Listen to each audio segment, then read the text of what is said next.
সাথী বন্ধুগণ, এ পর্যায়ে খুব সংক্ষিপ্ত বক্তব্য নিয়ে আসছেন হযরত মাওলানা জহিরুল ইসলাম সাহেব, ধর্মীয় শিক্ষক, কাশীবাটি হাই স্কুল।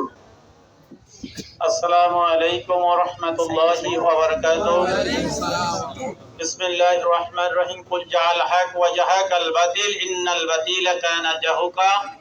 আল্লাহ সুবহানাহু ওয়া তাআলা ইরশাদ করছেন, সত্য সমাগত মিথ্যা দুর্বৃত, মিথ্যা দুরহাবারি কথা। দেখেন, ভারত বারবারই আমাদের হৃদয়ে আঘাত দেয় নবীজিকে কটূক্তি করে। এজন্য আমরা সবাই বদ্ধপ্রতিকার যে ভারতকে জানান দিতে চাই, পার্শ্ববর্তী প্রতিবেশী দেশ হিসাবে আমাদের ধর্মের প্রতি তার শ্রদ্ধা থাকা উচিত। কারণ আমরা তাদের ধর্ম নিয়ে কোনো কটূক্তি করি না। আমাদের এইভাবে নবীজির শানে কটূক্তি বারবার তারা করে।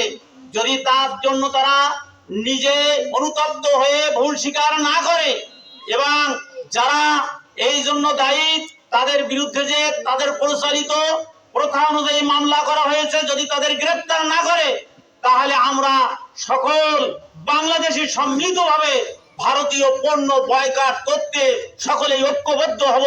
সকলে বলি ইনশাআল্লাহ। আসসালামু আলাইকুম ওয়া রাহমাতুল্লাহ।